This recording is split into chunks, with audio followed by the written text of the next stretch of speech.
A paz do nosso Senhor Jesus Cristo. Eu sou Veridiana Costa e estamos aqui hoje para mais um dia de leitura. Senhor Deus e Pai, glorificado e exaltado és o teu santo nome. Muito obrigada, Pai, por mais um dia de vida. Agradeço por sua bênção e por sua proteção. Muito obrigada, Senhor, pelos teus livramentos, Pai. Por favor, nos abençoe nesta leitura. Que cada palavra sua, Senhor, seja ensinamento às nossas mentes e em nossos corações. Nos inspire e nos direcione sempre a Ti, em nome de Jesus. Lembrando que estamos lendo os Romanos, né? Estamos lendo a Epístola de Paulo aos Romanos. Aqui ele testifica, né? Fala sobre o ensinamento de Jesus Cristo. Não tem muito o que explicar, até mesmo porque aqui ele fala sobre os ensinamentos que Jesus Cristo deixou para nós, né? Mortos para o pecado, nascidos para uma nova vida, a partir do capítulo 6.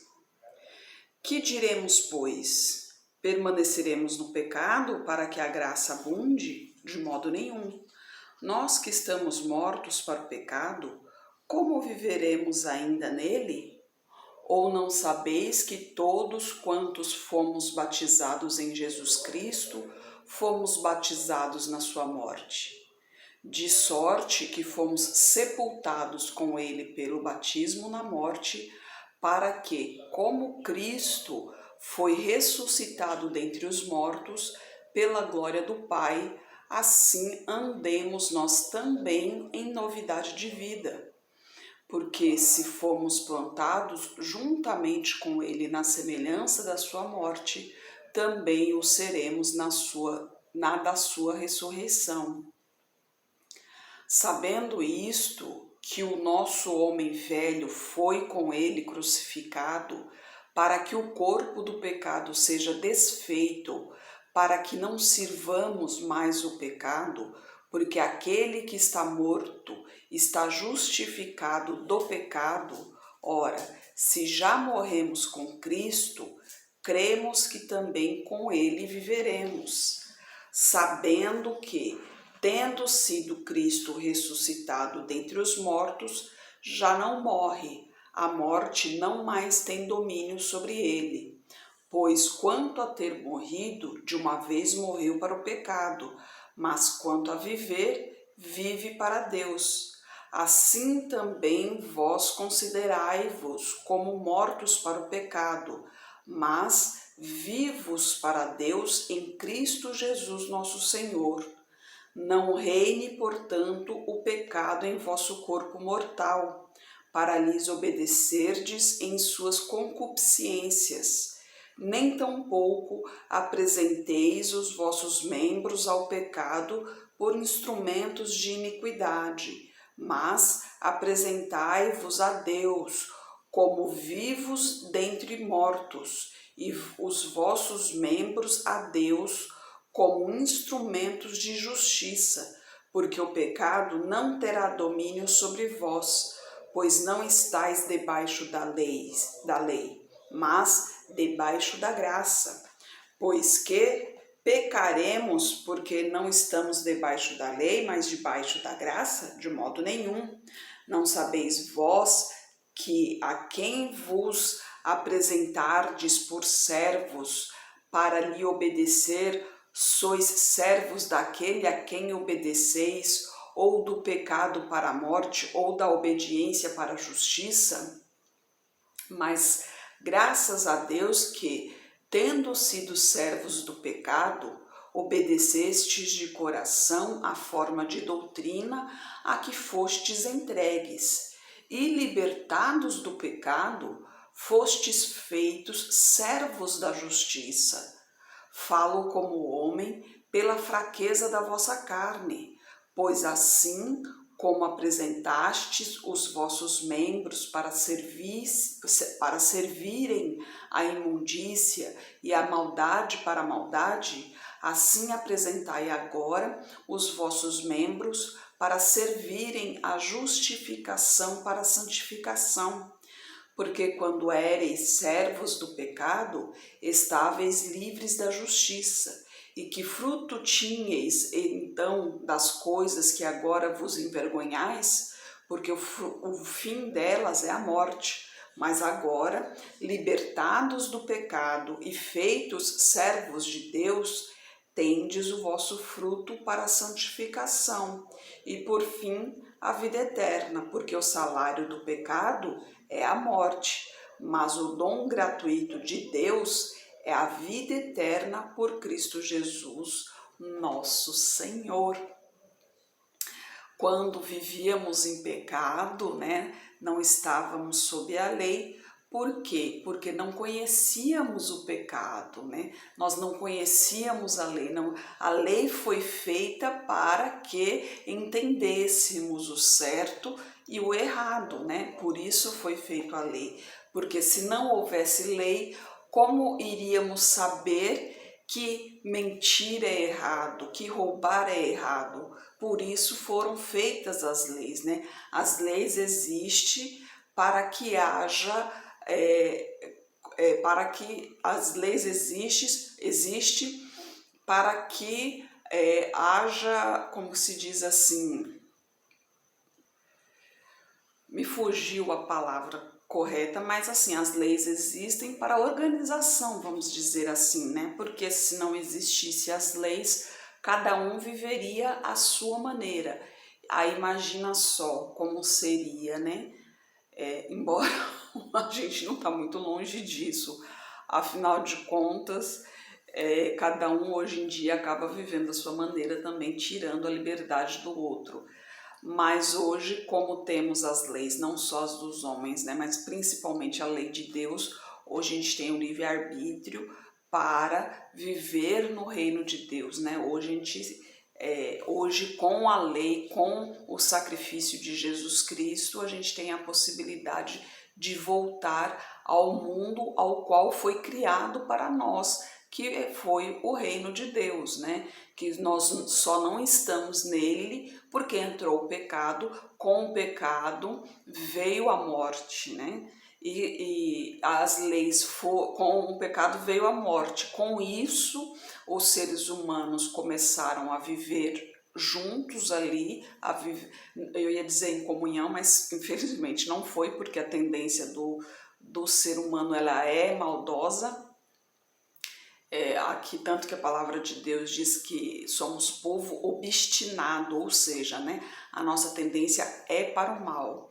Então foram feitas as leis para que assim houvesse organização entre as pessoas ali, para que houvesse limites, né? Porque senão cada um iria fazer o que quer e assim não iria ter convívio, um bom convívio entre um e outro. Mas mesmo assim, infelizmente, muitos não respeitam as leis e acaba nessa confusão toda, né? E hoje a gente vê, apesar que o mundo como pertence ao maligno, então acaba que muitas coisas ruins acontecem. Mas a diferença é que nós que optamos, nós que escolhemos servir a Deus, né? Então nós estamos debaixo da graça de Deus, né? Tem as leis, sim, nós seguimos as leis, mas nós estamos debaixo da graça do Senhor. E pela graça é que nós somos salvos, né? Não é pela lei, é pela graça. A lei só foi feita para a gente ter consciência do que é certo, do que é errado, né? Mas a lei não salva, o que salva é a graça, o que salva é o amor do Senhor, né?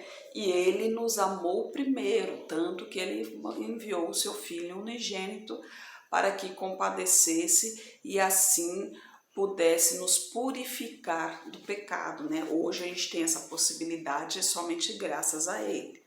E a gente continua aqui a ilustração do casamento no capítulo 7. Não sabeis vós, irmãos, pois aos que sabem a lei, que a lei tem domínio sobre o homem por todo o tempo que vive?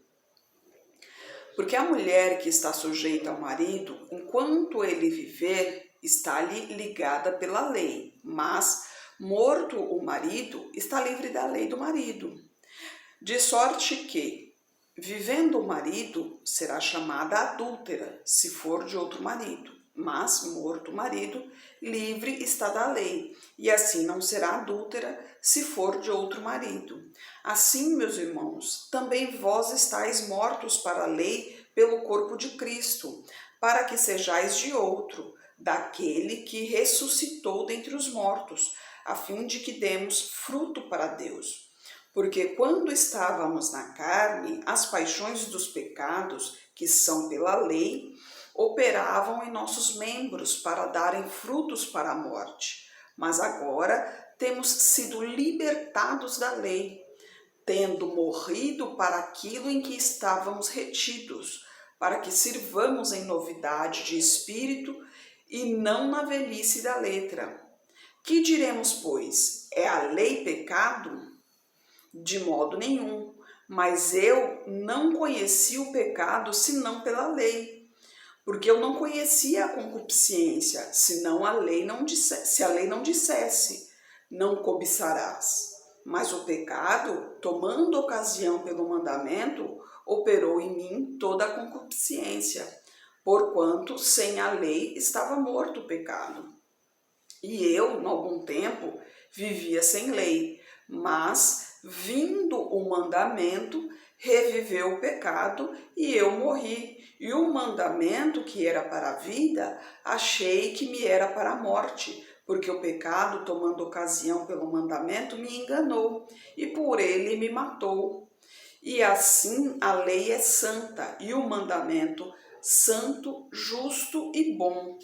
Logo, tornou-se-me o bom em morte? De modo nenhum, mas o pecado, para que se mostrasse pecado, operou em mim a morte pelo bem, a fim de que pelo mandamento o pecado se fizesse excessivamente maligno. Porque bem sabemos que a lei é espiritual, mas eu sou carnal, vendido sob o pecado. Porque o que faço não o aprovo, pois o que quero, isso não faço.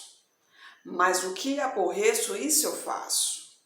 E faço o que não quero, consinto com a lei que é boa, de maneira que agora já não sou eu quem faço isso, mas o pecado que habita em mim. É aquela velha história, né? Não faço o que eu faço o que eu digo, mas não faço o que eu faço. Por quê? Porque a nossa tendência é para o mal. E muitas vezes a gente quer fazer algo, mas não devemos fazer.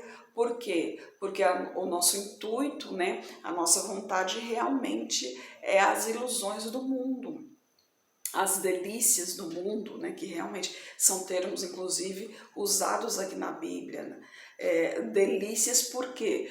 Porque realmente nos chama a atenção. São delícias da carne. E nós temos que viver em espírito para que a gente possa realmente viver, para que a gente possa realmente ir para o reino de Deus, né? Porque quando vier o julgamento, os que forem salvos, esses serão transformados, não serão mais carne. A carne é desse mundo aqui, a carne ela é terrena, ela será destruída, né? Todo o pecado é a carne, então a carne será destruída. Os que forem salvos, esses serão transformados, eles serão somente o Espírito que irá para o reino de Deus. Então, essa é a luta nossa, porque dentro de nós é aquela briga entre a carne e o espírito. A carne fica querendo que você vá para as delícias do mundo, mas o espírito te puxa para a presença de Deus. Então, todo dia essa luta dentro de nós e nós temos que sempre, a palavra de Deus diz sempre, né? Vigiai e orai. Nós sempre temos que estar vigiando e sempre em oração para que o pecado não nos leve cada vez mais para longe do Senhor. Lembre-se que o Senhor, ele nunca se afasta de nós. Somos nós que nos afastamos dele. E a gente continua aqui no versículo 18. Porque eu sei que em mim, isto é, na minha carne, não habita bem algum, e com efeito, o querer está em mim, mas não consigo realizar o bem, porque não faço o bem que quero, mas o mal que não quero, esse faço. Ora, se eu faço o que eu não quero, já não faço eu, mas o pecado que habita em mim. Acho, então, esta lei em mim, que quando quero fazer o bem, o mal está comigo, porque segundo o homem interior tenho prazer na lei de Deus, mas vejo nos meus membros outra lei que batalha contra a lei do meu entendimento e me prende debaixo da lei do pecado que está nos meus membros. Miserável homem que sou eu! Quem me livrará do corpo desta morte? Dou graças a Deus por Jesus Cristo nosso Senhor, assim que eu mesmo, com o entendimento, sirvo a lei de Deus, mas com a carne a lei do pecado. Então, aqui é uma briga interna, né? É aquele velho ditado: dentro de nós tem dois lobos, o bom e o mal, né? E eles brigam todos os dias entre si. Qual vence, né? Aquele que você deixar vencer. Então, todos os dias dentro de nós, realmente há essa briga dentro de nós, porque a carne é pecaminosa, mas o espírito não, o espírito é de Deus. Então, a carne vive na lei do mundo, mas o espírito vive na lei de Deus. E a briga entre os dois ali. E qual prevalecerá? Aquele que eu deixar prevalecer, porque a escolha é minha. Lembre-se que Deus deu livre-arbítrio. Ele não vai me obrigar a escolher a vida espiritual. Ele não vai me obrigar, mas ele mostra aqui, na palavra dele, que se eu não escolher a vida que ele prometeu aqui para mim, porque ele promete maravilhas, né? Ele promete o reino de Deus, onde não haverá choro, não haverá lágrima, não haverá nenhum tipo de sofrimento, ou seja, não haverá pecado. Mas ele mostra que os que não forem para lá, esses que não forem salvos, esses terão o sofrimento eterno, né? Irão para o fogo ardente. Então, ele deixa muito bem claro, os dois caminhos, existem esses dois caminhos, não tem um terceiro, não tem uma terceira opção, não tem um meio termo, né? Tem esses dois caminhos, o bem e o mal, ou você está no bem ou você está no mal. E automaticamente, se você não escolher um, automaticamente você escolhe o outro, porque não tem como. É uma bifurcação, você está caminhando ali na bifurcação. Você não vai parar e ficar ali, você tem que seguir adiante. Então, ou você vai pela direita ou pela esquerda, não tem como você ficar no meio do caminho. E a escolha é sua, você decide a sua vida, o que você quer para a sua vida, mas a sua vida verdadeira, que é aquela que vem depois da carne. Porque enquanto estamos em carne aqui, é uma coisa, mas depois em espírito é outra. E essa em espírito é 880, não pense que muita gente fala que o inferno é esse aqui, não é não, gente. Isso aqui não é nada perto do inferno real. O fogo ardente, ali é um sofrimento que não se compara a nada nessa terra, não se compara a nada.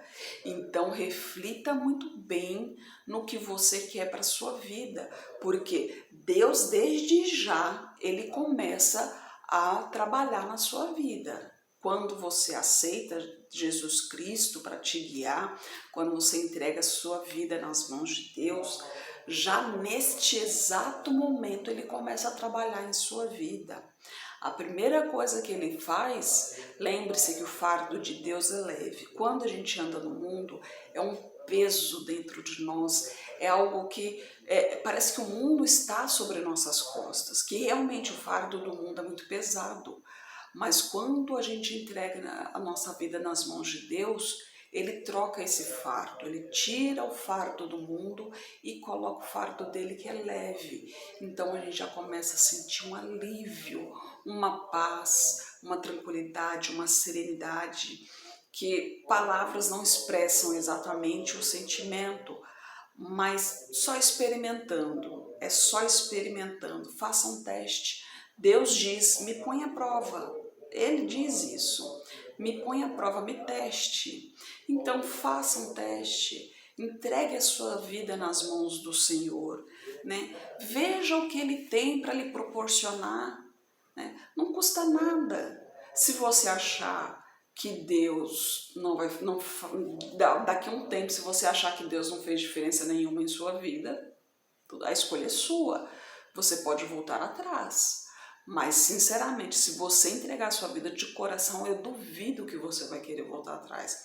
Porque aqueles que realmente se entregam de corpo, alma e coração ao Deus vivo, ao Deus único, mas veja bem, ao Deus único, ao Deus que está na Bíblia Sagrada.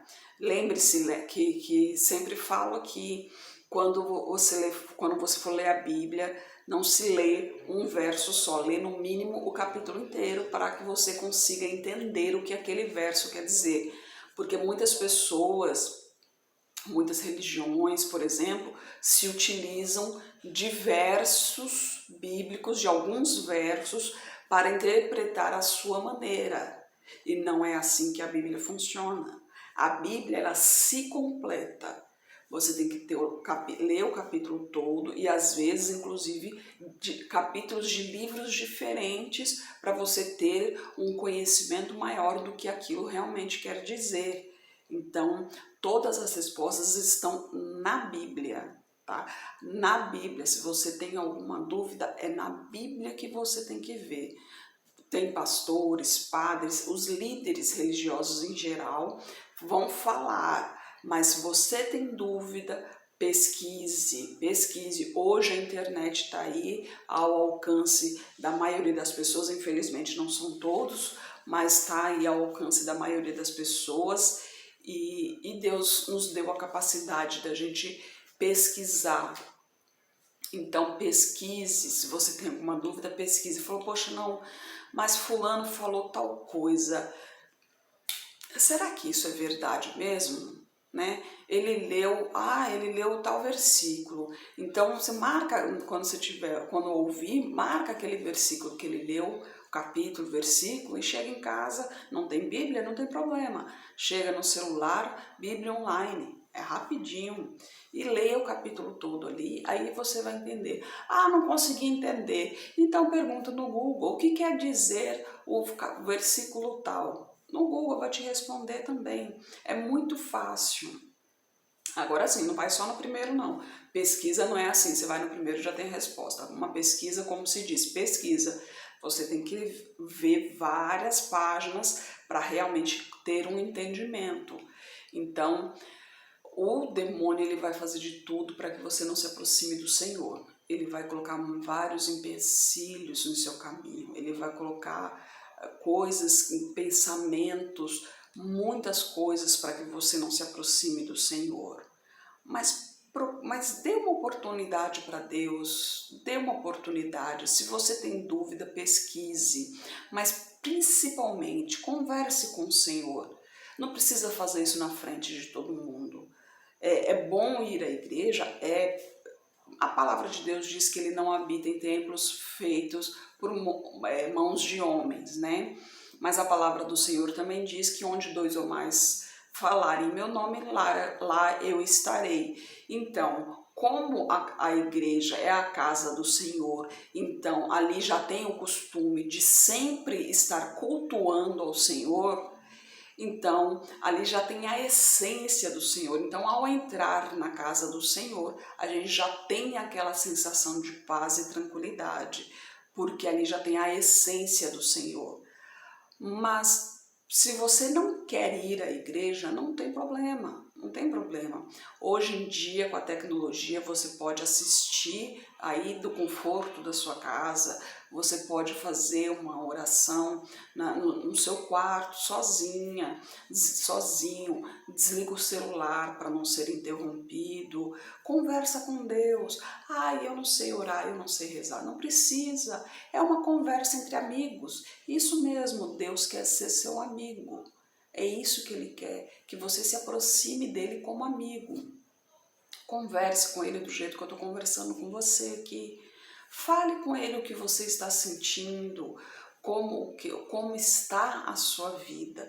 Ele sabe tudo o que está acontecendo com você, mas ele quer que você fale, que você tenha entendimento que você está falando com ele e que ele está te ouvindo. Ele quer ter certeza que você sabe disso, que ele está te ouvindo.